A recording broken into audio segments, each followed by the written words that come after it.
s'engage dans le débat pour trouver des solutions. Elle ose confronter pour améliorer. Intelligente, réfléchie, perspicace. Marie Montpetit. Ça brasse du côté de Jean Talon, la circonscription à Québec. C'est tout un faux départ pour cette élection partielle qui, rappelons-le, est même pas encore officiellement déclenchée. On sait juste que, Joël Boutin, député caquiste, a quitté il y a quelques semaines, donc ça demandera un déclenchement d'élection partielle d'ici le mois de janvier.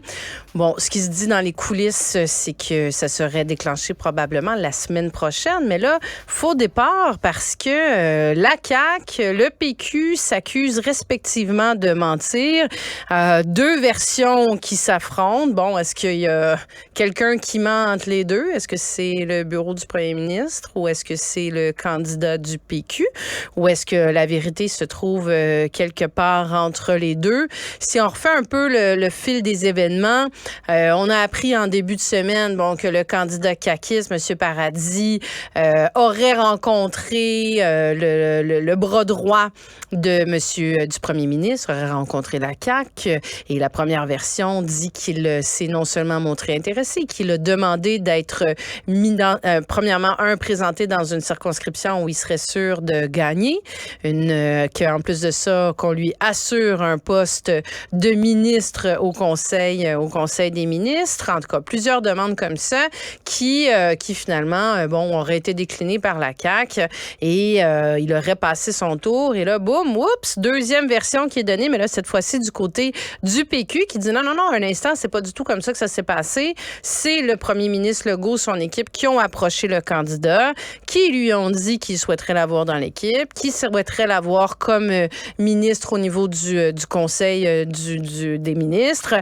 Donc, on a vraiment deux versions qui sont complètement contradictoires, mais en plus de ça, le candidat du PQ, lui, en rajoute que lors de cette discussion-là, il se serait fait confier que le troisième lien serait abandonné après la campagne électorale. Donc, c'est une énorme bombe parce que, ça vient soulever plein de questions. Est-ce qu'effectivement c'était su?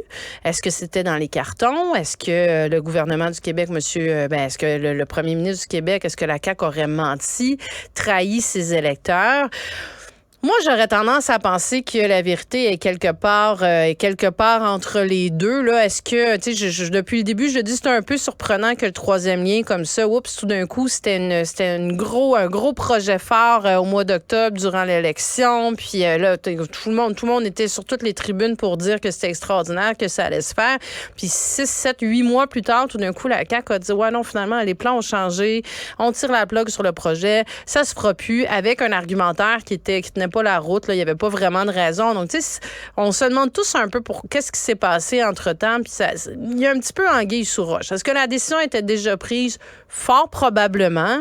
Est-ce que ça a été confié à un candidat du PQ qui est personne à l'époque en politique, qui n'a pas d'affinité, pas de lien avec la CAQ? Ce serait quand même surprenant. Mais là, est-ce que il y a eu des discussions où il aurait dit, écoutez, ça sera rediscuté, le troisième lien ne sera peut-être pas de la façon dont il s'est fait. C'est toujours une question dans ce genre de discussion-là de compréhension d'un bord et de l'autre, de ce qui se dit à mots couverts et ce qui est compris de l'autre côté. De la même façon qu'une discussion sur... il y a personne qui offre comme ça et qui garantit un poste de ministre, mais est-ce que la discussion aurait pu être du genre, écoute, t'as un très beau profil, t'as un beau parcours de professionnel, t'as une belle feuille de route, c'est sûr que tu pourrais être... T'as une valeur ajoutée, t'es un candidat qui est très intéressant, t'as un profil qui est intéressant pour notre équipe, puis là, le candidat a compris il pourrait être ministrable, il pourrait se retrouver, donc mais là, il y a vraiment une guerre des deux côtés qui est pas très élégante parce que le coup de la CAQ qui traite le PQ de menteur, le PQ qui en rajoute de son côté, qui se défend. Au final, qui perd probablement les électeurs parce que c'est vraiment pas, ça alimente beaucoup de cynisme, c'est pas très, très, très glorieux non plus comme situation.